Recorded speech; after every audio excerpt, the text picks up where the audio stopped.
Students, आज मैं आप लोग को पढ़ाने जा रही हूँ पीरियोडिक क्लासिफिकेशन। ये 9th-10th में भी है, 11th-12th में भी है। ये चारों क्लास को यूजफुल है, चारों क्लास के लिए ये यूजफुल है। Periodic classification initially 63 element discovered हुए थे। फिर ज़रूरत पड़ी थी कि इनको किस तरीके से अरेंज किया जाए ताकि इस एलिमेंट को पढ़ने में आसानी हो। फिर आज नाउ दिस डेज 118 तो ऐसे हो गए डिस्कवर्ड, बट 108 उसमें इम्पॉर्टेंट है। फिर तो मैं देख रही हूँ, बताना चाह रही हूँ कि वो कैसे शुरुआत से वो उन साइंटिस्ट ने कोशिश किया कि उनको अरेंज किया जाए, सारे एलिमेंट को किस तरीके से उनको अरेंज किया जाए कि उनको पढ़ने में आसानी हो, समझने में आसानी। इतने सारे एलिमेंट को अरेंज किस तरह से करें कि उनका प्रॉपर्टी एक जगह हो, फिर उनको पढ़ने समझने में आसानी हो।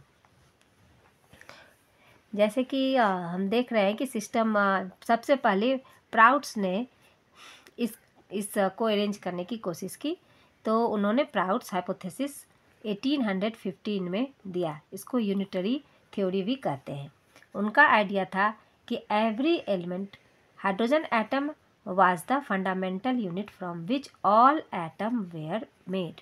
उनका मानना था कि हाइड्रोजन एटम से ही सारे एटम बने हुए हैं। उनका एग्जाम्पल जैसे उन्होंने बताया कि एलिमेंट सोडियम, जैसे वो सोचते थे उस समय कि सोडियम जो है, element sodium with atomic weight 23 was considered to be a product of 23 hydrogen atom. वो उस ज़माने में यानी कि 1815 में ये समझा जाता था कि सोडियम एटम जो है 23 हाइड्रोजन एटम से मिलकर बना हुआ है। फिर उसके बाद फिर दूसरा हाइपोथेसिस आया जो डोवनियर ट्राइड का। तो डोवनियर साहब ने कहा कि इन द ट्राइड्स, वो उन्होंने ट्राइड्स के रूप में एलिमेंट को अरेंज करने की कोशिश करी। In the triads certain groups of 3 element with similar properties, the atomic weight of the middle element was approximately the arithmetic mean of the other two। उनका मानना था कि मिडिल एलिमेंट जो है, जैसे कि लिथियम सोडियम पोटेशियम को उन्होंने एक साथ अरेंज किया, तो मिडिल एलिमेंट जो सोडियम है उसका जो एटॉमिक वेट है वो अरिथमेटिक मीन होगा इन दोनों एलिमेंट का, यानी कि लिथियम और पोटेशियम का। उसी तरीके से उन्होंने अरेंज किया सल्फर सेलेनियम और टेलुनियम को, कैल्शियम स्ट्रोंशियम और बेरियम को, क्लोरीन ब्रोमीन और आयोडीन को।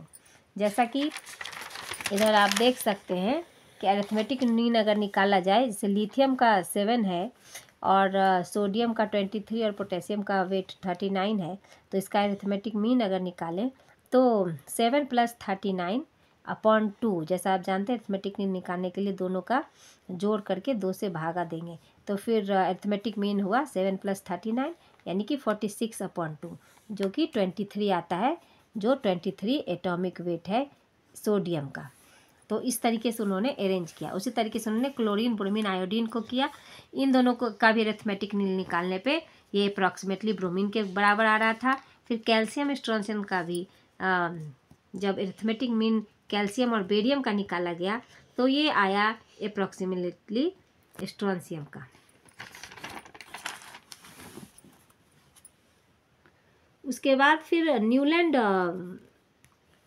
साइंटिस्ट आए, तो उन्होंने बताया कि 1864 में फिर उन्होंने जब अरेंज करने की कोशिश की, तो वो कहते हैं कि in the known element were arranged in increasing order of atomic weight, the 8th element standing from a given one was a kind of repetition of the first. 8वां एलिमेंट जो है वो पहले एलिमेंट की तरह एक काइंड ऑफ रिपीटिशन है, like the 8th note in the octet of music. जैसे म्यूजिक के ऑक्टेट में 8वां नोट पहले नोट के समान होता है, उसी तरीके से ये एलिमेंट जो है अरेंज किए गए, तो उनका 8वां एलिमेंट जो है पहले एलिमेंट से उसकी प्रॉपर्टी में सिमिलरिटी थी। जैसे lithium beryllium boron carbon nitrogen oxygen fluorine आए, फिर 8वां एलिमेंट यहाँ पे आता है सोडियम, जो कि लिथियम से और लिथियम सोडियम की प्रॉपर्टी में सिमिलरिटी थी। तो उन्होंने इस तरीके से अरेंज करने की, उन्होंने कहा कि एलिमेंट को अगर हम अरेंज करें इस एटॉमिक वेट के अनुसार, देन जो 8th एलिमेंट है वो उसकी प्रॉपर्टी जो है, if the non element were arranged in increasing order of atomic weight, the 8th element standing from a given one was a kind of repetition of the first.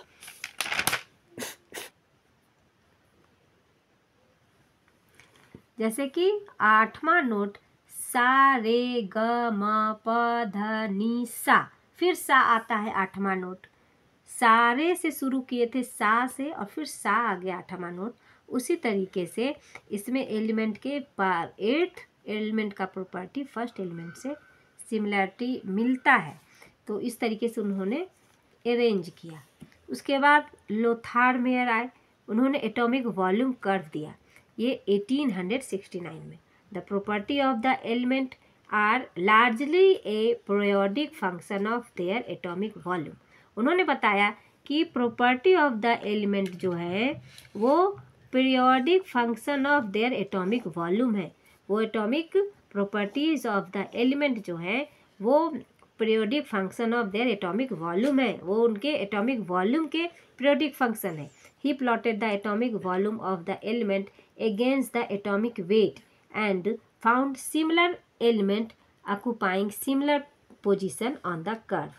Similar type के element जो थे, similar position, उनका जो atomic volume का जो उन्होंने curve बनाया तो उसमें similar type of element similar position occupy किया।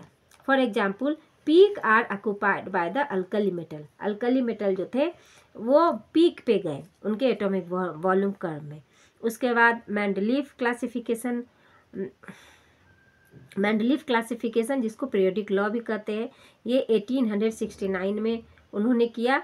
तो इनका मेंडलीफ का कहना था the properties of the element where the periodic function of their atomic weight. उन्होंने कहा कि प्रॉपर्टीज ऑफ द एलिमेंट जो है वो पीरियोडिक फंक्शन है उनके एटॉमिक वेट के। When elements are arranged in increasing order of their atomic weight, then similar kind of element were found to reoccur after regular interval। Similar kind of element जो है जब atomic weight के अनुसार हम element को arrange करते हैं तो सिमिलर काइंड ऑफ जो एलिमेंट है वो रीअकर करते हैं आफ्टर रेगुलर इंटरवल। उसके बाद आए मोस्ले कॉन्सेप्ट। तो मोस्ले कॉन्सेप्ट जो है जिसको आजकल हम लोग मॉडर्न पीरियोडिक लॉ भी कहते हैं, जो 1913 में आया, उनका आइडिया था the properties of the element are periodic function of their atomic numbers. उन्होंने कहा कि properties of the element atomic weight के पीरियोडिक फंक्शन नहीं है, वो properties of the element are periodic function of their atomic number. वो atomic number के periodic function है, पीरियोडिक फंक्शन है एटॉमिक नंबर के, ना कि एटॉमिक वेट के। The atomic number of an element is more fundamental properties. Atomic number जो किसी एलिमेंट का है वो ज़्यादा फंडामेंटल प्रॉपर्टी है than the atomic mass. Thus the element in the modern periodic table are arranged in order of their increasing atomic numbers. आज के video में इतना ही। आगे नेक्स्ट क्लास में आगे का चैप्टर बताया जाएगा।